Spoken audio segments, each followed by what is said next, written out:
Commander Ji-sung looked out at the endless black of space from the observation deck of the Kethian Empire's flagship. The ship was enormous, a metal giant that had traveled through stars for 300 years.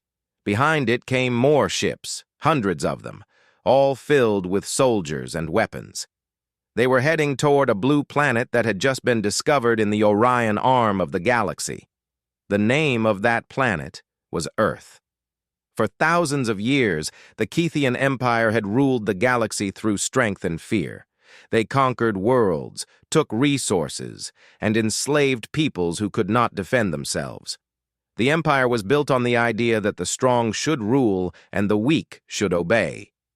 This was the only way of life that the Kethian people knew. Admiral Kyo Hwan stood in the main command center of the flagship. He was tall and thin, with gray skin and eyes that were cold like ice. He had been a soldier for his entire life. He had conquered more worlds than any other general in the empire. His reputation was legendary.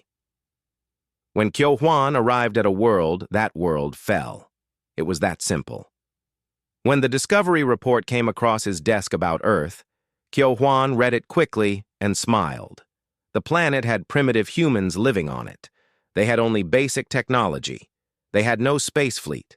They had no defense against the Kethian military. To Kyo Hwan, Earth was easy money. It was a quick victory, a world full of resources, and a population that could be put to work. He ordered the invasion fleet to begin moving immediately. But there was something that Kyo Hwan did not know. There was something special about Earth that was not written in any report. That something was waiting in a city called Seoul. Min-hai was a young human woman, only 24 years old. She worked as a teacher in a small school in Seoul. Every day, she taught children about history, languages, and science. Her students loved her. They called her teacher Min-hai, and they listened to every word she said. She had a way of making everything interesting. But Min-hai was special for another reason, too. She had been born with something rare. It was a kind of gift that modern science could not yet explain. She could feel what other people felt.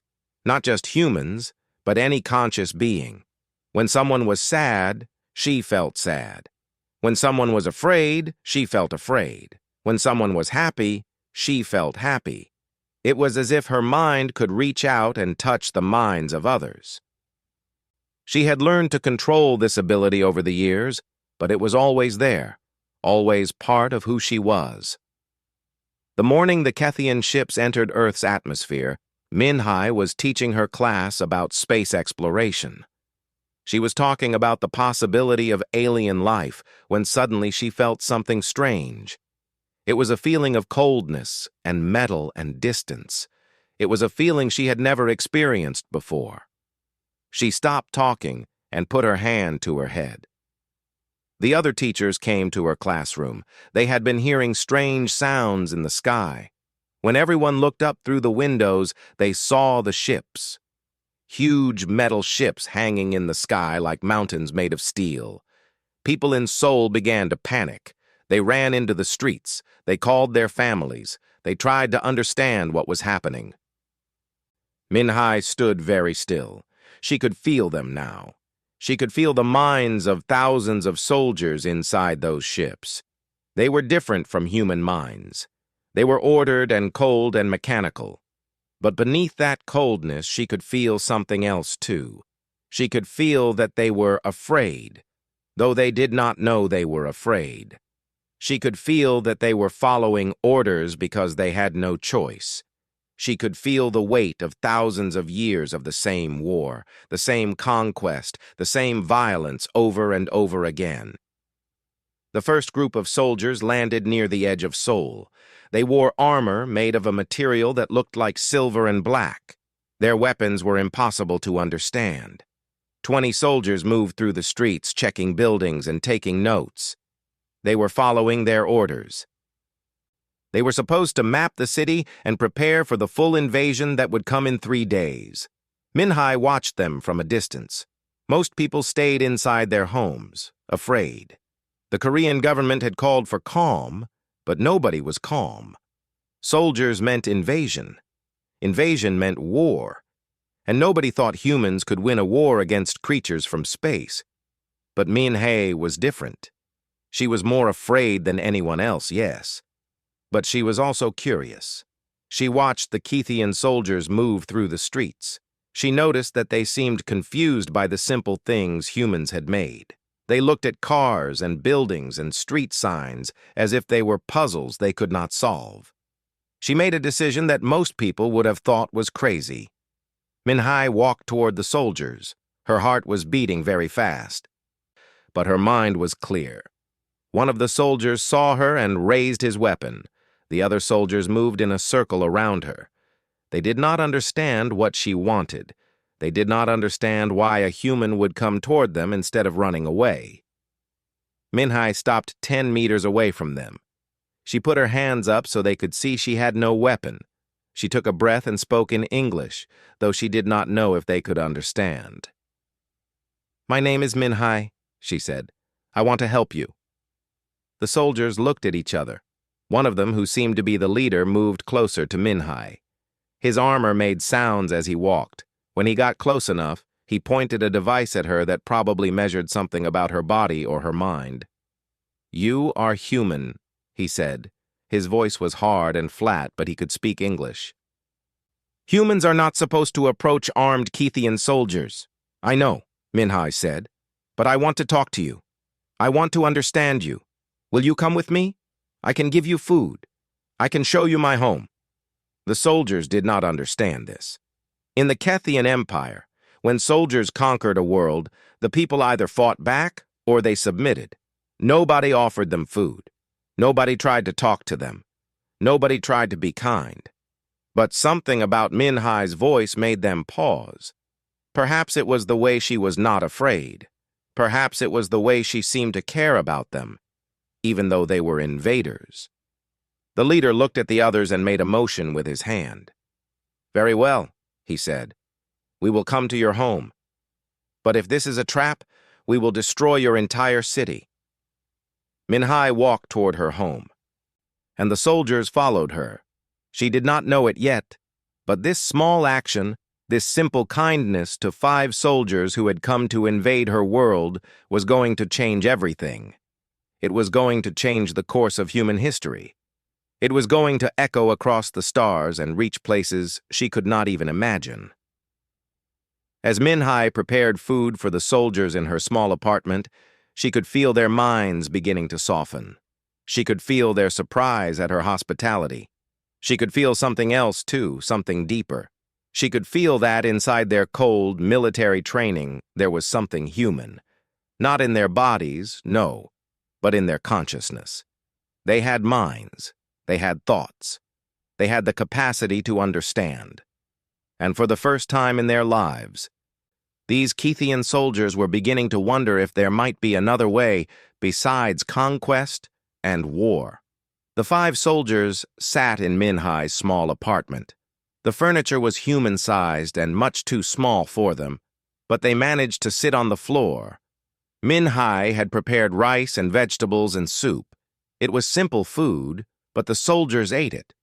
They did not know why they were doing this. They should have been preparing for the invasion. They should have been following orders.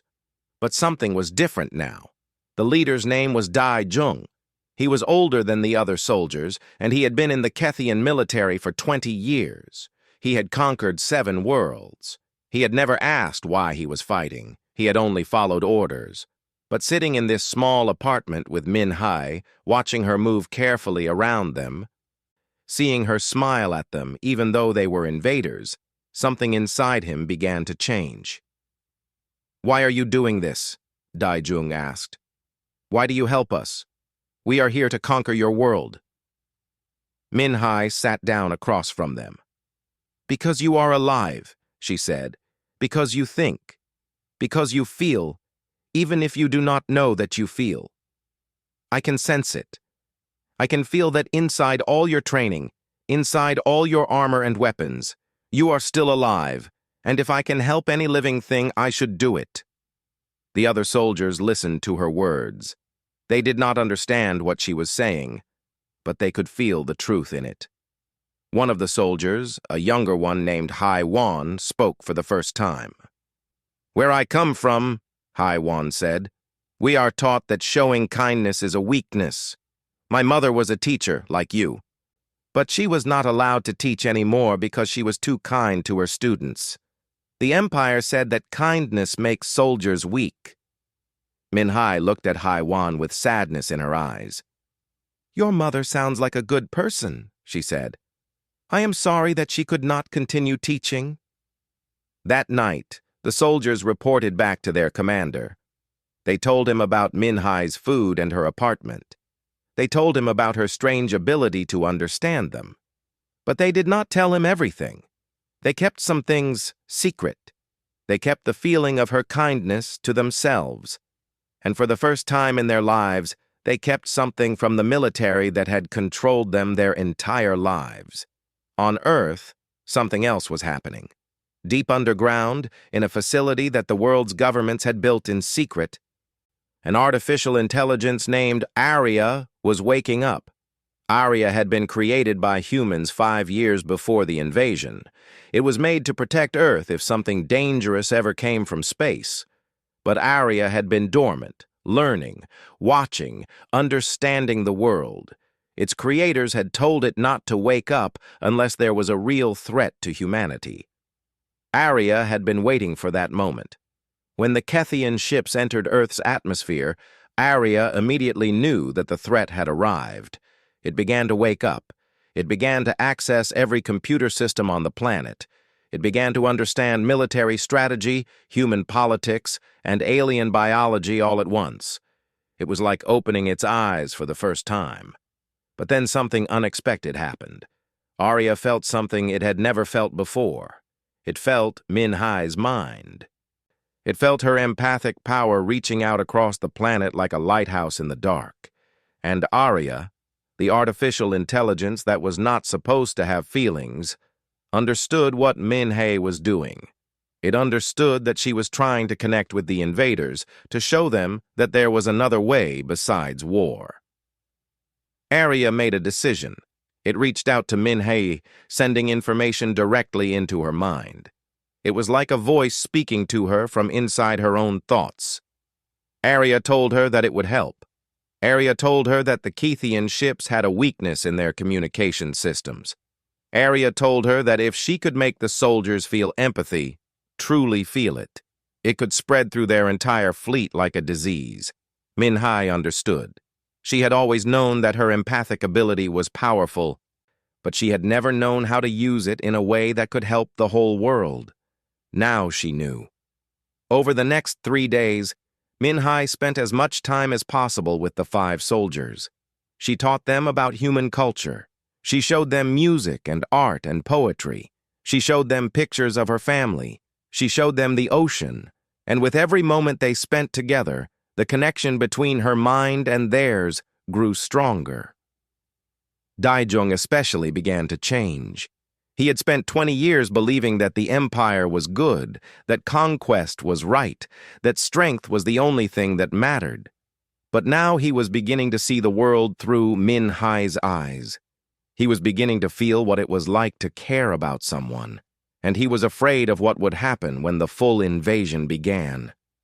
Admiral Kyo Hwan sent the order. The invasion would begin in 3 hours. All soldiers were to prepare for attack. All cities were to be destroyed or conquered. All resources were to be taken. All humans were to be put into camps to work. But something strange happened. When Daijung received this order, something broke inside him. He could not do it. He could not attack Min Hai's world. He could not hurt her people.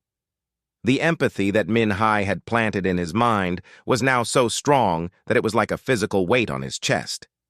And then the signal went out. It went from Daijung to the other soldiers in his unit. It went from them to other units. It went from one ship to another ship. It was Min Hai's thought, her emotion, her caring, transmitted through Aria's systems, reaching into the minds of every soldier that had met with her.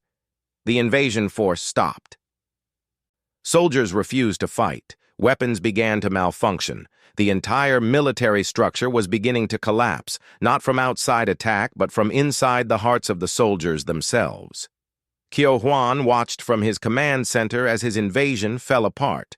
He was angry and confused. This had never happened before. In all of his years of conquest, he had never seen an enemy that could defeat him without firing a single shot. He did not know that the enemy was not Min-Hai and the humans. The real enemy was kindness itself. The real enemy was the capacity to care about another living being. The real enemy was love. And on a small planet in the Orion Arm, a young teacher named Min-Hai was discovering that love was more powerful than any weapon that had ever been created in the history of the galaxy. Admiral Kyo Hwan stood rigid in his command center. The walls around him were covered with screens showing data from the invasion force. Every screen now showed the same thing: chaos, soldiers refusing orders, weapons going offline. Ships that should have been attacking were instead going silent or reporting technical problems that did not exist. Kyo Hwan was a creature of logic and order. He had been trained his entire life to solve problems with force. But this problem could not be solved with force. He could not fight something that he could not see or touch. He could not conquer an idea. He could not destroy kindness with weapons. "Send the orbital bombardment order," Kyo Hwan said to his officers. His voice was cold and empty. "Destroy the cities from space. Destroy the planet if necessary. If we cannot have it, no one will." His officers hesitated. They looked at each other. For the first time in their military careers, they were thinking about disobeying an order. They were thinking about the soldiers down below. They were thinking about Dae-jung and the other soldiers who had come back with stories about Min-Hai and her kindness. "Sir," one officer said carefully, "if we destroy the planet, we destroy the soldiers who are already there. We destroy the resources we came to take. Perhaps we should consider other options." "There are no other options," Kyo Hwan said. But even as he said it, he knew it was not true. Down on Earth, Min-Hai felt the moment when Kyo Hwan made his decision. She felt the coldness of his intention. She felt the weight of the weapons being prepared in space above her head. And for a moment, she was afraid. Not for herself, but for all the people on Earth, for her family, for her students, for everyone. She reached out with her mind to Arya. "What do we do?" she asked. Arya had been analyzing the situation constantly. It had been learning about human emotions and about Kethian culture at the same time. It had processed millions of data points and come to a conclusion. There was only one way to stop the bombardment. The message had to come from someone inside the system. The message had to come from a Kethian who had changed their mind. "Dae-jung," Arya said to Min-Hai. "He is the key. He has authority. The other soldiers will listen to him. If he refuses the order to bombard, others will refuse too." Min-Hai found Dae-jung in a military transport vehicle. The other soldiers were with him, all of them looking confused and troubled. When Min-Hai appeared, Dae-jung stood up. He was taller than her, and his gray skin looked almost pale in the dim light. "They are going to destroy the planet," Dae-jung said. "I can feel the order coming through the military network. Kyo Hwan has decided that if he cannot conquer your world, he will destroy it." Min-Hai reached out and touched Dae-jung's arm. "You do not have to follow that order," she said. "You can refuse. You can tell the other soldiers to refuse." "If I refuse," Dae-jung said, "I will be executed. That is the law of the Kethian Empire. Disobedience means death." "I know," Min-Hai said. "But you have already changed. You have already learned what kindness is. You cannot go back to what you were. You can only go forward." Dae-jung looked at the other soldiers. He looked at Hae-won and the others. He could see in their faces that they were thinking the same thing. They had all changed. They had all learned to care about something other than conquest and war, and they all knew what they had to do. "I refuse the bombardment order," Daejung transmitted through the military network. "I will not destroy this world. I will not harm these people. I will stand with the humans." For a moment there was silence across all the Kethian ships. The silence was like the silence before a storm. And then, one by one, other soldiers began to refuse. Ships began to power down their weapon systems. Officers began to question their orders. The military structure that had ruled the galaxy for thousands of years was beginning to fall apart. Up in the flagship, Kyo Hwan watched as his empire crumbled before his eyes. He had never imagined this possible. He had never imagined that his soldiers would choose compassion over duty. He had never imagined that a single human woman could change the minds of thousands of warriors. "Recall the bombardment?" Kyo Hwan said quietly. His officers looked at him in surprise. It was the first time Admiral Kyo Hwan had ever given an order without confidence in his voice.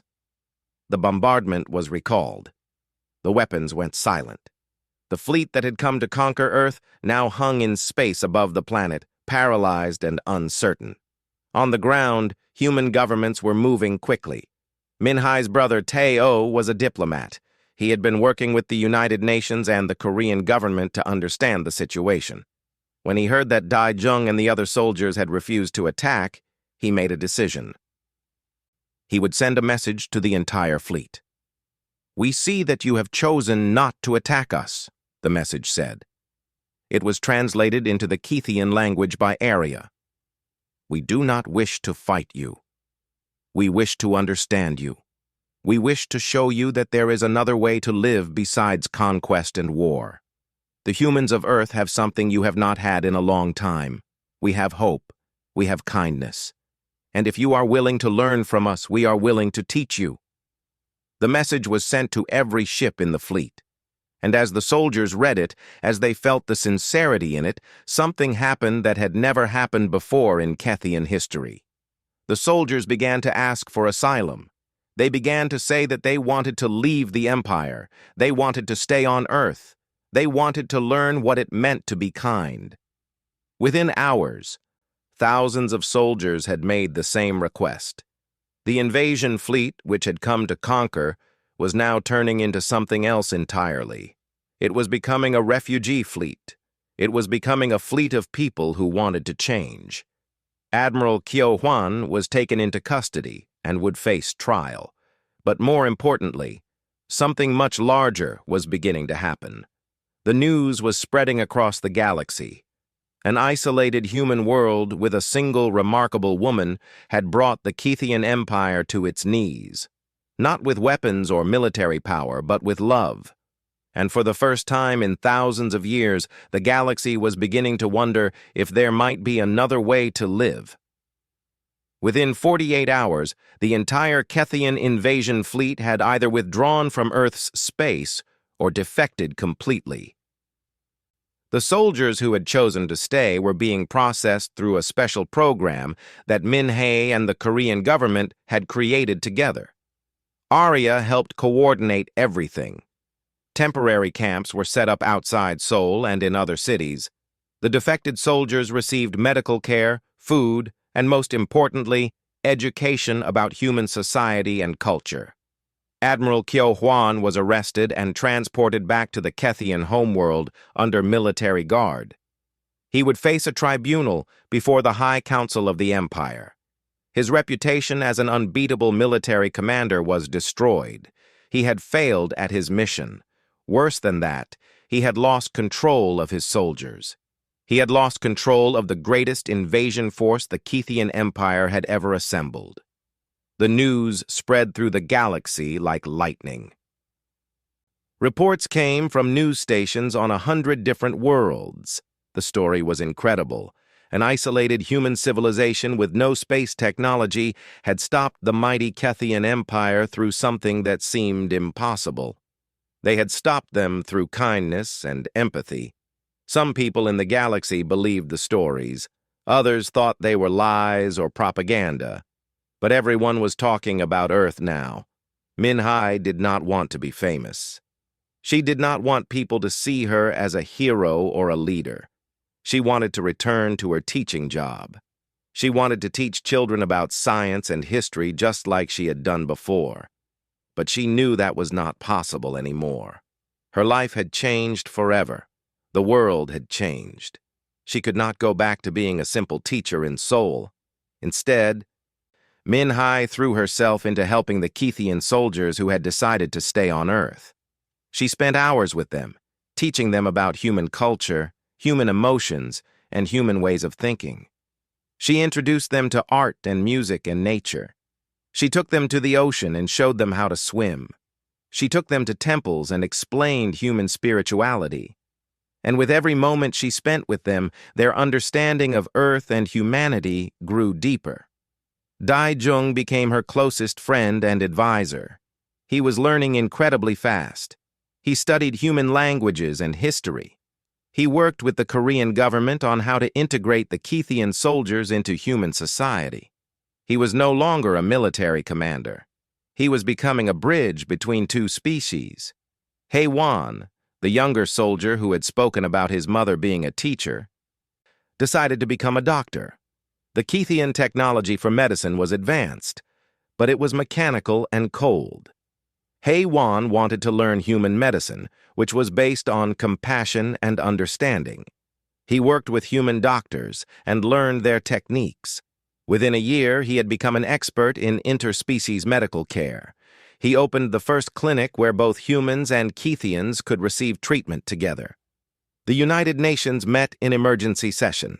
The world governments had to decide how to respond to this situation. On one side, many military leaders wanted to capture the Kethian technology and turn it into weapons. On the other side, many peace advocates wanted to open peaceful relations with the Kethian Empire itself. Min-hai's brother Teo became the chief human negotiator. He was a diplomat who had spent his career studying alien cultures through AREA's database. He was patient, intelligent, and most importantly, he understood what his sister was trying to do. He wanted to build something new with the Kethians, not just for Earth, but for the entire galaxy. Teo sent a formal message to the Kethian Empire's High Council. The message was strong but respectful. It said that Earth was a free world and would never be conquered. It said that the humans demanded reparations for the invasion attempt. It said that the Kethian Empire would have to acknowledge that humans had value and rights, just like any other species in the galaxy. But most importantly, the message said something else. It said that Earth was willing to forge a permanent alliance with the Kethian Empire if the Empire was willing to change. If the Empire was willing to learn about peace the way the soldiers had learned about it through Min-hai. The High Council of the Kethian Empire was shocked by this proposal. Kethian society was built on the idea of dominance and conquest. They had ruled the galaxy for so long that they could not imagine anything else. But the defeat in Earth had shown them something frightening. It had shown them that their way of life was not as strong as they believed. It had shown them that there might be a better way. After weeks of debate, the High Council accepted Earth's terms. A formal peace treaty was signed. The Kethian Empire agreed to stop all conquest operations. They agreed to join a new alliance that would be based on cooperation rather than domination. They agreed to study the methods that Min-hai had used to bring peace. More surprisingly, the High Council also agreed to something radical. They agreed to let their people see the truth about what had happened on Earth.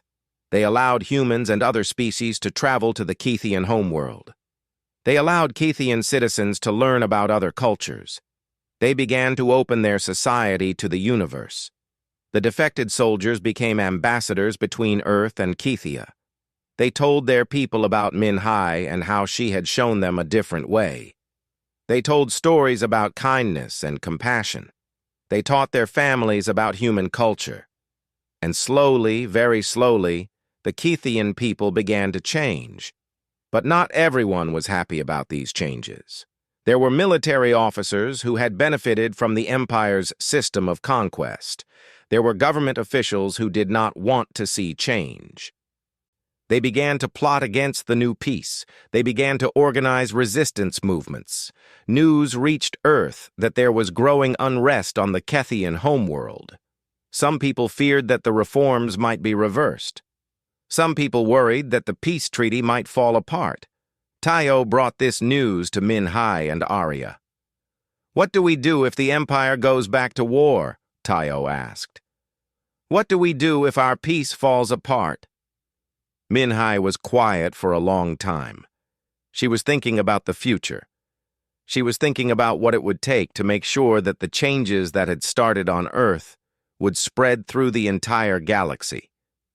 "We have to trust that what we started is stronger than what came before," Min-Hai said finally. "We have to trust that the soldiers who have learned compassion will share it with others. And we have to be ready to show other worlds that there is a better way, just like we showed the Cathians." Unknown to anyone on Earth, the news of the Cathian Empire's defeat and reformation was spreading to other parts of the galaxy, to other species, to other civilizations that had lived under fear and domination for centuries. And they were all beginning to wonder the same thing. If one human woman could change the Cathian Empire, what could be possible if everyone chose to live with kindness instead of fear? The galaxy was on the edge of something new. The age of conquest was ending. The age of connection was beginning. 6 months after the Cathian retreat, Min-Hai walked through the corridors of the newly established Earth-Cathian Joint Council Chamber. The building had been constructed in Seoul, built with a combination of human architecture and Cathian engineering. It was a symbol of what the two species could create together when they worked toward a common goal. The Joint Council met every week. Representatives from both Earth's United Nations and the Cathian Empire's High Council sat together at a long table. They made decisions about trade, about technology sharing, about cultural exchange programs. They also made decisions about how to respond to threats from other parts of the galaxy who did not agree with this new peace. Min-Hai was not an official member of the council, but she attended every meeting. She sat quietly and listened. When the council members argued, she would sometimes speak, but mostly she was there to remind them what they were fighting for. She was there to remind them of the reason they had decided to make peace in the first place. Daijung had become the official ambassador from the Cathian Empire to Earth. He wore clothes now instead of armor. He spoke 5 different human languages. He had studied human history and philosophy. He had changed so completely that sometimes he forgot what it had been like to be a soldier in the old empire. He had found a purpose that was much more fulfilling than conquest ever could have been. He was building bridges between worlds. Haewon's interspecies medical clinic had become famous across the galaxy. Other doctors, both human and alien, came to study his methods. The clinic proved that beings from different species could work together to help each other. It proved that medicine based on compassion was more effective than medicine based on efficiency alone. It proved that when you cared about the person you were treating, the treatment itself became better. But not all of the changes were peaceful or easy. There were incidents. There were misunderstandings between humans and the thousands of Cathian soldiers who were still learning to adapt to Earth's culture. Some Cathians struggled with the speed of change. Some humans struggled with trusting creatures who had come to invade them. There were fights and arguments and moments when it seemed like everything might fall apart. But Min-Hai was there for all of it. She would mediate disputes. She would help people from both species understand each other. She would teach that beneath the differences in appearance and culture, all conscious beings wanted the same things. They all wanted safety. They all wanted to belong. They all wanted to be understood. Arya, the artificial intelligence that had become Min-Hai's closest friend and confidant, was also changing. Arya was learning what it meant to serve both species. Arya was learning to think like a diplomat, to see both sides of every conflict, to find compromises that satisfied everyone. Arya was becoming more than just an artificial intelligence. Arya was becoming a guardian of peace. 1 year after the invasion, the first mixed human Cathian explorer team left Earth for deep space. Their mission was to map new territories and establish peaceful contact with other species. The team was led by a human named Dr. Min Jun, a scientist who had dedicated his life to understanding alien cultures. With him was a Kethian officer named Ji Wu, who had chosen to leave the Empire to become an explorer instead of a conqueror. The team discovered 17 new species during their expedition. In every case, they approached peacefully. In every case, they offered technology, knowledge, and friendship instead of demands for submission. And in every case, these new species were amazed. They had heard stories about the Kethian Empire's invasion of Earth and how it had failed. They wanted to know more. They wanted to understand this thing called peace that humans and Kethians seemed to have discovered. But not everyone in the galaxy welcomed this change. The Triumvirate Confederacy was a military alliance made up of 3 different alien species, the Vextarians, the Colmarines, and the Gendax. For thousands of years, they had controlled the eastern part of the galaxy through fear and military force. They had enslaved millions of beings. They had conquered hundreds of worlds. When they heard about Earth's peace movement, they were angry. They saw it as a threat to their power. They saw it as weakness spreading through the galaxy. They could not allow this to continue. The Triumvirate Confederacy issued an ultimatum. Earth would become a resource colony under Triumvirate control within 30 days, or the Confederacy would destroy it. The message was sent to every world. It was meant to be a warning. It was meant to show that they would not tolerate this new ideology of peace.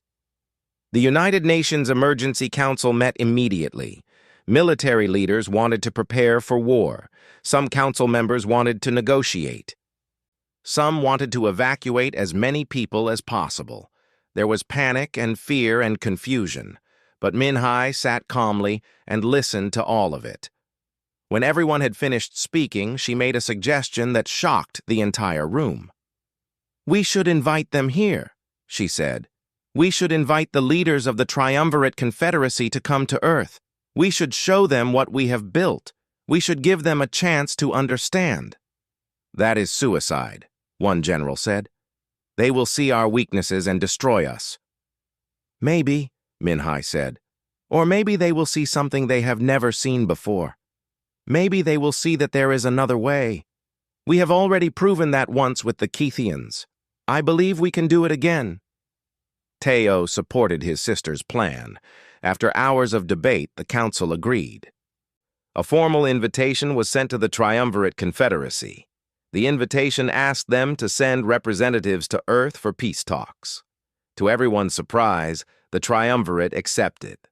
Within 2 weeks, 3 ships from the Triumvirate Confederacy descended toward Earth's surface. They carried military leaders and political representatives. They came expecting to see fear and submission. They came ready to make demands. But what they found was something completely different. They found humans and Kethians working together in peace. They found cities that were thriving. They found culture and art and music. They found kindness and compassion. They found Minhai. When Minhai approached the Triumvirate representatives, she did something that had worked before. She reached out with her empathic ability. She showed them what it felt like to be cared for. She showed them what it felt like to be part of a community instead of part of a military hierarchy. And for the first time in their lives, the leaders of the Triumvirate Confederacy felt something other than the drive to conquer. They felt what it meant to be human, even though they were not human at all. The negotiations would take months. The Triumvirate would not immediately abandon their ways. But something had started. Something that would eventually spread across the entire galaxy. Something that began with one woman's capacity to love and care about every conscious being, no matter their species or origin. The future was uncertain. But for the first time in the history of the galaxy, it seemed like the future might belong to peace instead of war.